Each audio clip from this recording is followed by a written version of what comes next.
La topografia de la serralada de Collserola està solcada per barrancs i torrents que formen eixos entre la muntanya i el mar.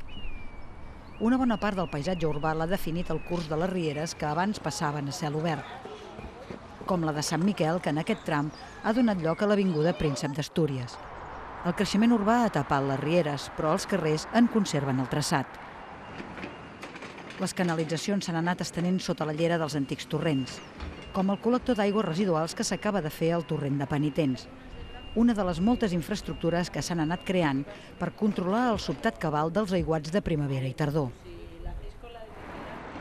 A l'avinguda de l'Estatut, a Horta, es va construir un gran dipòsit subterrani de regulació d'aigües pluvials per prevenir inundacions. Al damunt s'ha creat un parc lineal de 4 hectàrees anomenat el Parc de les Rieres d'Horta en record dels antics cursos d'aigua. Crea un nou eix de passejada en un dels punts de connexió entre ciutat i muntanya. La majoria de rieres de Barcelona estan cobertes o desviades per desguassos, tret de petits trams, com el torrent de Castanyer, visible sota la Ronda de Dalt i que té continuïtat gairebé desapercebut en aquest jardí romàntic al costat de la plaça de la Bonanova.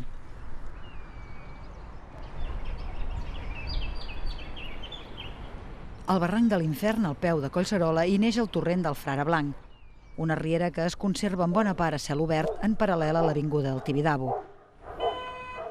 Al Parc de la Tamarita en trobem un tram convertit en zona de passeig.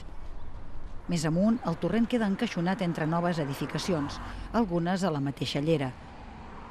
Es manté un estret corredor que no porta aigua, però que afavoreix una vegetació densa i crea una petita reserva de biodiversitat dins la ciutat.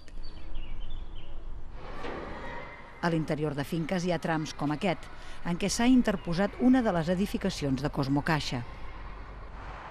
Ja abans, la Ronda de Dalt havia trencat la continuïtat de la riera. Més amunt, un nou parc restableix la connexió a peu cap a la serra. Els torrents poden tenir un paper en la xarxa de corredors verds que projecta la ciutat.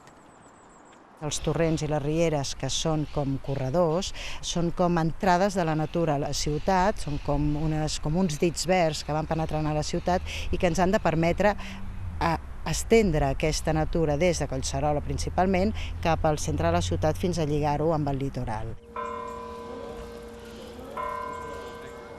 El potencial del curs de les rieres per crear espais de passejada i corredors verds entre la ciutat i la muntanya el demostra el Parc de Joan Reventós a Sarrià. L'antic torrent de les Monges havia caigut en l'abandó i estava sotmès a una gran pressió urbanística. Convertit en parc, el traçat curvilini s'adapta a les formes originàries de la riera i serveix per drenar l'aigua de pluja cap al subsòl. És un eix verd entre el nucli vell de Sarrià i la serra. Queda pendent salvar la ronda perquè es pugui convertir en un veritable accés cap a Collserola.